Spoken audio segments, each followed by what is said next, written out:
Hi, my name is Michelle, and I just pulled up to the YMCA where I'm going to take my NETA personal training exam. I've been studying for this for about a month, and I just wanted to talk a little bit about how I prepared and share some of the things that I've learned.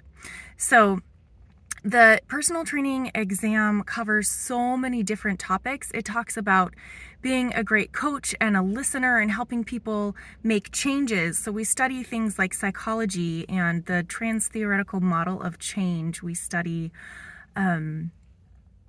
human behavior and associative inquiry and motivational interviewing and different ways of talking to people to really get them to change their habits and change their perspective, and to really kind of encourage that self-efficacy so that they have confidence in themselves and want to change themselves, because it's not something I can make anybody do. Like, I can't make it happen. They have to make that choice for themselves. But we learn kind of techniques of discussion and conversation and questioning that will help them to realize that there's a discrepancy between what they believe they should be doing and what they're actually doing. And then we help to set smart goals and get them ready to actually succeed. In an exercise program, we learn about kinesiology and physiology and all sorts of anatomy.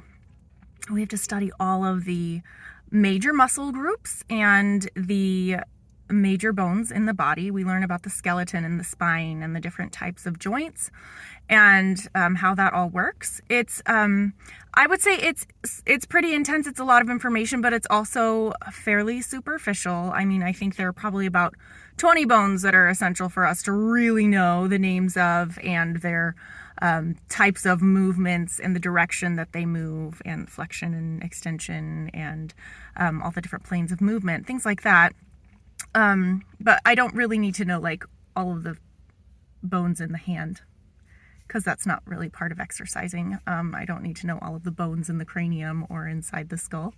It's mostly just arms and legs and, the axial skeleton, knowing about the ribs and things like that. So anatomy, learning about physiology and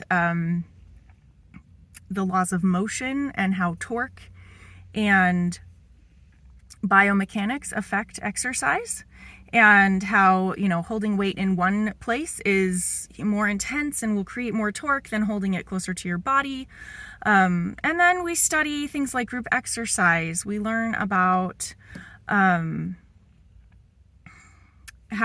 to calculate maximum heart rate and how to, like, what the different factors of like high blood pressure and cardiovascular disease. We learn about what diabetes and smoking and things like that, how those affect your success as someone who wants to exercise, and what kind of risks we need to be aware of when we're starting an exercise program with someone, especially someone who's not exercised before.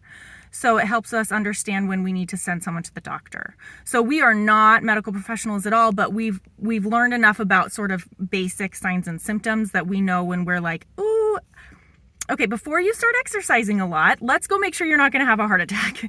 So we have sort of the information that we need to know that, we need to send somebody to get a medical clearance before they start intense exercise.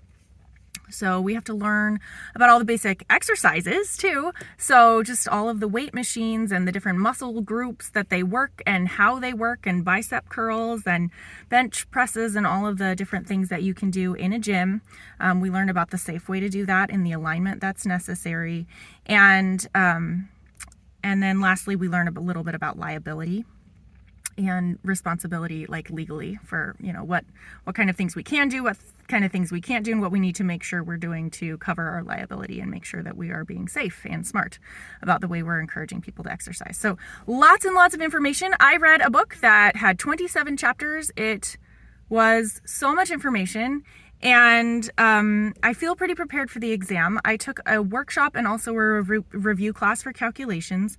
The major calculations that we have to know, as far as I have understood from the teachers that are training me from NETA, we have to know the Carvonin formula. which calculates the target heart rate, including the resting heart rate, for a good percentage of exercise, so that somebody is not getting their heartbeat going up too fast or not challenging themselves enough. So, getting that perfect heart rate. Carbonin formula is the one math thing that you really need to know. And then calculating goal body weight. It's not very difficult, but it has a lot of steps. So you have to find the lean body weight and then calculate that with a percentage of their goal lean body weight. And the other calculation that's important to know is how to calculate macronutrients. So macronutrients are like the proteins, the fats, and the carbohydrates that are in the nutrition facts label on any kind of food. So just knowing how many calories and being able to calculate what percentage of the food is fat and what is protein and that sort of thing. So those are, I think, the three main math calculations that we had to memorize and study and get really familiar with. And I understand there will be lots of test questions. So this is what I've done to prepare. I'm feeling really excited. I'm ready, and I think I'm probably going to come out of here with a passing score on my exam. I will keep you posted and let you know. And then I was thinking that if anybody's interested, I can make more videos to explain the different things that I needed to prepare for the exam, because there really isn't anything like that on YouTube. I was looking for all of these topics, and I'm like, can anybody please talk about NETA specific exam prep? And so if you comment below, just let me know, like, do you want this information? Because I'd be happy to put something together and talk about how I prepared. Just a little bit about my background. I mean, I don't know anything about all of these things. Like, I have yoga teacher training and I'm a piano teacher. Like, I am not a science or exercise guru. And so all of this is new information for me. If I pass the exam, then that means that, like, you can too. And I can help you study if you're interested. So just let me know. All right. I'll let you know how it goes.